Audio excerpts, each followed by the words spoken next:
Pemirsa, Anda masih bersama kami dan tadi melanjutkan obrolan di segmen berikutnya Mas Jati, di mana ini menjadi penting jika kita menarik garisnya ke arah yang lebih luas gitu dari sisi hubungan internasional, di mana kita paham jika satu negara dengan negara lainnya ada keterkaitannya karena kita juga berhubungan dengan negara-negara lain. Nah, dengan kasus Myanmar ini sebenarnya siapa yang diuntungkan, kalau saya boleh bertanya begitu, atau adakah mungkin peran dari pihak lain sebenarnya yang sedang ikut campur dalam masalah Myanmar ini, Mas Jati? Terima kasih Mbak. Dalam sejarah kudeta di beberapa negara ya, termasuk di Asia, kemudian di Amerika Selatan gitu. Memang pertanyaan ini relevan sebenarnya Mbak. Apakah ada pihak lain, external power yang ada di balik kudeta itu ya? Dalam beberapa kasus iya begitu, terutama keterlibatan Amerika. Kenapa kok Amerika? Karena Amerika memiliki misi untuk mendemokratisasikan negara lain yang mereka anggap tidak demokratis gitu.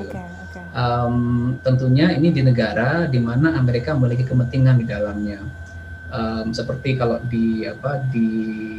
dulu ada di Guatemala misalnya, atau di Asia itu dulu juga termasuk di Vietnam sehingga menimbulkan perang Vietnam misalnya, karena Vietnam punya potensi akan dikuasai oleh ideologi komunis. Nah, tetapi untuk Myanmar yang terjadi saat ini, kudeta ini, saya belum melihat adanya faktor eksternal yang mempengaruhi pengambilan keputusan dari elit militer Myanmar melakukan kudeta. Saya belum lihat itu. Yang terdekat misalnya ada pertanyaan bagaimana dengan Cina? Menurut saya Cina justru tidak dalam sejarahnya itu mereka tidak pernah berperan terlalu aktif begitu ya untuk mendorong sebuah negara itu melakukan kudeta gitu. Kalau mereka memberikan bantuan, iya, misalnya dulu ketika Tiongkok memberikan bantuan senjata untuk PKI, dulu pernah iya begitu. Tetapi dalam konteks ini tidak. Cina atau Tiongkok saat ini hanya menunggu.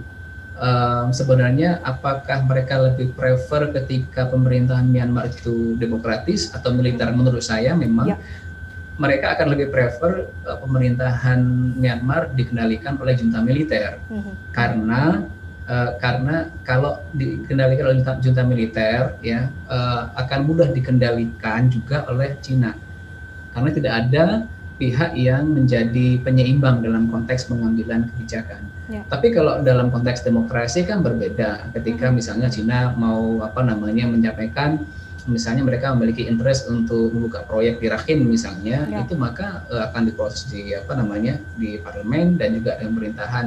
Nah, kalau pemerintahannya dipegang secara tidak demokratis, artinya secara otoritarian, maka kebijakan itu hanya diambil di tingkat pusat, di eksekutifnya saja. Ketika eksekutif sudah bisa dipegang begitu, maka itu akan sangat gampang mengambil urusannya. Tapi kesimpulannya dari pertanyaan Mbak Putri, terus terang sampai saat ini saya belum melihat adanya faktor eksternal yang mempengaruhi atau mendorong kudeta ini sehingga terjadi. Gitu. Jadi ini lebih banyak ke dalamnya. Ada yang mengatakan, meskipun ada teman-teman yang mengatakan ini karena tekanan demokrasi dari Barat yang saat ini itu selalu disampaikan, sehingga militer merasa mungkin merasa tidak cukup sabar lagi atau tidak bisa mentoleransi lagi. Menurut saya ada mungkin, tapi tidak begitu mendorong, tidak begitu besar. Iya, betul. Menurut saya kok belum melihat itu sebagai faktor utama begitu, Mbak. Karena mungkin melihat dari sejarah-sejarahnya itu memang pure dari dalam ya. Mas Jati, meskipun ada tadi Mas Jati sempat menjelaskan adanya bantuan-bantuan persenjataan ataupun apapun itu, juga ada beberapa data yang saya baca di beberapa pemberitaan begitu, adanya penerbangan pesawat dari Tiongkok ke Yangon gitu, terkait entah itu bantuan apa, itu memang hanya sekedar faktor kecil bantuan-bantuan gitu, bukan serta-merta itu yang mendorong. Mas Jati, jika kita mengaitkan dengan keadaan yang berada di domestik kita, yang berada di Indonesia, Adakah ini berdampak pada Indonesia, Mas Yati, Myanmar, tentang kudeta militer Myanmar ini?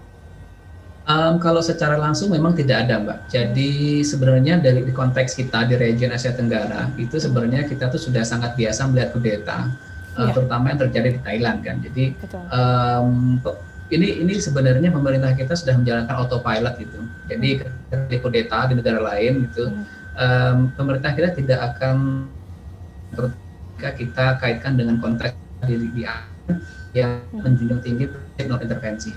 Jadi sudah sangat kelihatan sebenarnya sikap pemerintah kita pertama tidak memberikan penekanan atau apa istilahnya itu ketidaksukaan kita atau ketidakterimaan Indonesia terhadap apa yang terjadi di sana. Pemerintah akan mendorong proses yang sebaik-baiknya, mendorong segera transisi ini bisa jalankan dengan baik tanpa menimbulkan korban jiwa misalnya.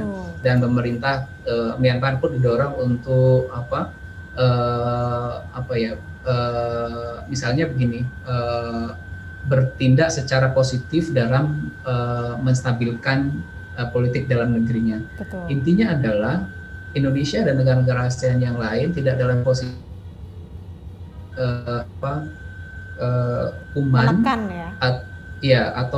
atau responnya negatif terjadi di Myanmar, sehingga kita masih situasinya masih bisa dikendalikan karena saat ini belum sampai mempengaruhi keamanan di sekitar kawasan gitu, sehingga pemerintah masih adem nih responnya. Paling nanti yang berpengaruh itu ya hanya dalam konteks bagaimana hubungan antar eksekutif, government to government, dalam konteks misalnya ketika ASEAN mengadakan diskusi summit, nanti siapa yang akan mewakili dari Myanmar. Betul. Dan yang kedua juga yang sampai sekarang belum pembicaraan adalah apakah pemerintah negara-negara ASEAN termasuk Indonesia yang lain itu menerima kepemimpinan dari junta militer yang sekarang, karena belum ada pernyataan. Jadi ini penting karena dalam konteks urusan keluar kan pemerintah Myanmar harus diwakili oleh seseorang ya, diwakili oleh eksekutif. Nah ini saat ini belum ada.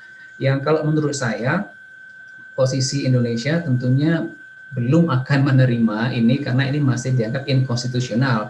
Tetapi dalam konteks diplomasi, karena kita menerapkan constructive engagement, maka kita tidak bisa menuduh, kita tidak bisa menyalahkan ini salah nih, itu nanti akan membuat kita tidak bisa mendekati ke Myanmar, karena selama ini satu-satunya negara di ASEAN yang bisa mendekati Myanmar itu adalah Indonesia. Maka Indonesia harus bermain cantik di sini, meskipun bagi banyak pengamat termasuk saya juga sebenarnya terlalu soft, terlalu pelan, dan terlalu retorik. Jadi kebanyakan hanya menggunakan diplomatic simbol ya, dibanding hal-hal yang lebih konkret gitu. Itu menurut saya. Jadi PR yang harus dilakukan Indonesia harus lebih konkret lagi ya Mas ya?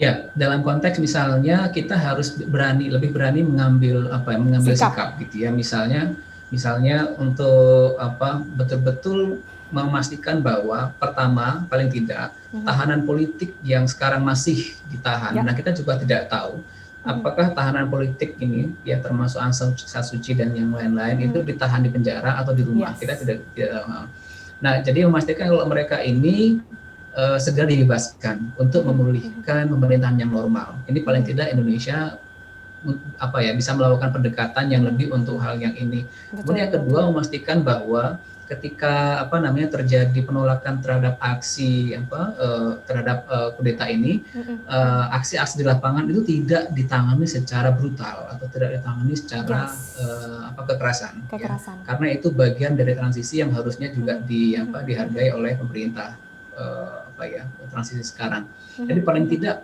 dua itu, sehingga Indonesia bisa melihat itu dalam konteks kemanusiaan atau dalam konteks hubungan baik dengan negara. Ya, betul. Mas, sebelum pertanyaan paling akhir, ini menjelang pertanyaan akhir, bagaimana Mas Jati melihat di mana sejarah Indonesia yang kita ketahui bersama, akankah hal tersebut juga terjadi di Indonesia, Mas? Akankah kudeta, ini pertanyaan-pertanyaan geli ya? Akankah kudeta juga terjadi di Indonesia, Mas Jati? Ya, kalau saya betul-betul tidak mendoakan terjadi dan kemungkinan terjadinya sangat kecil. Kalau saya bisa mengatakan sangat kecil karena memang dalam sejarahnya kita hampir ada kudeta dalam konteks kudeta yang berhasil menggulingkan eksekutif ya. Yang terjadi tahun 65 itu kan hanya ke segelintir pimpinan tentara oleh tentara juga gitu. Nah, ketika reformasi, salah satu yang berhasil dan ini juga bisa menjadi referensi bagi Myanmar dan negara-negara yang dalam konteks transisi demokrasi. Salah satu yang berhasil adalah kita bisa menggiring tentara betul-betul kembali ke barak. Nah, salah satunya adalah dengan memutus rantai fungsi ABRI di parlemen. Yang kedua, memastikan bahwa anggaran ke pertahanan itu juga cukup. Jadi setelah reformasi kan anggaran kan mulai gradually mereka increase ya. Kemudian fungsi dari tentara dan polisi dipisah. Kalau dulu dalam satu badan, sekarang sudah dipisah sendiri-sendiri sehingga anggarannya bisa berdiri sendiri. Dan yang ketiga yang menurut saya yang paling penting adalah salah satu ciri negara yang demokratis meskipun mereka memiliki tentara yang kuat, Departemen Pertahanan atau Menteri Pertahanannya itu harus dipegang oleh sipil. Fungsinya adalah untuk mengendalikan tentara agar tidak berlaku di luar batas. Karena begini, yang seperti yang saya sebut tadi, bahwa dalam konteks politik satu-satunya pihak yang memiliki kewenangan menggunakan kekerasan itu hanya tentara dan polisi tentunya ya. Nah, ketika pihak yang memiliki kewenangan menggunakan kekerasan tidak dibatasi kewenangannya oleh sipil tentunya, maka akan berdampak buruk kepada sipil. Oleh karena itu, Indonesia sudah bagus karena sejak reformasi kita sudah mulai menempatkan orang sipil menjadi menteri pertahanan, bukan dari militer lagi. Nah, ini yang sangat berbeda. Ya. Nah, kalau ada indikasi ini terjadi di Myanmar, misalnya Myanmar menteri pertahanannya sudah dari sipil, maka ini menunjukkan proses demokrasi yang akan lebih bagus lagi. Nah, di Indonesia menurut saya ini sudah bagus gitu. Kemungkinan kudeta sangat kecil karena militer sudah tidak punya porsi yang sangat signifikan dalam konteks di pemerintahan. Begitu, Pak. Oke, Mas Jati, terima kasih banyak. Terakhir mungkin closing statement, ada hal-hal yang mungkin belum sempat kita singgung. Silakan Mas Jati. Kalau saya melihat ini lebih banyak berperan dalam konteks ini. Karena ASEAN ini kan merupakan organisasi regional yang dipercaya karena kehadiran mereka itu bisa menjaga perdamaian dan kesejahteraan di kawasan. Nah, dalam konteks ini ASEAN harus bisa memberikan peran yang lebih. Ya, salah satunya adalah untuk meredefinisi lagi prinsip non intervensi atau prinsip larangan untuk mengintervensi urusan dalam negara lain. Prinsip ini harus didefinisikan ulang karena sangat sempit ya, sehingga ketika terjadi misalnya pelanggaran hak asasi manusia termasuk genosida di Myanmar, ASEAN tidak bisa melakukan apa-apa karena intervensi. Nah, ini harusnya bisa lebih redefinisikan sehingga ASEAN memiliki kontribusi yang lebih maksimal untuk berperan dalam menstabilkan kawasan ya, termasuk dalam konteks kudeta ini. Menurut saya itu yang perlu dilakukan. Terima kasih banyak Mas Jati untuk obrolannya pagi ini. Sukses untuk studinya dan juga sehat-sehat juga Mas di sana. Salam untuk teman-teman yang lain juga. Terima kasih. Ya, itu dia pemirsa obrolan menarik bersama Mas Irawan Jati. Tentu masih menjadi PR besar bagi Myanmar untuk menstabilkan kembali dan juga bagi Indonesia untuk berperan aktif dalam hubungannya kepada Myanmar, begitu pula dengan kawasan ASEAN untuk menstabilkan kondisi itu sendiri. Saya Putri Ramadhani, sampai jumpa.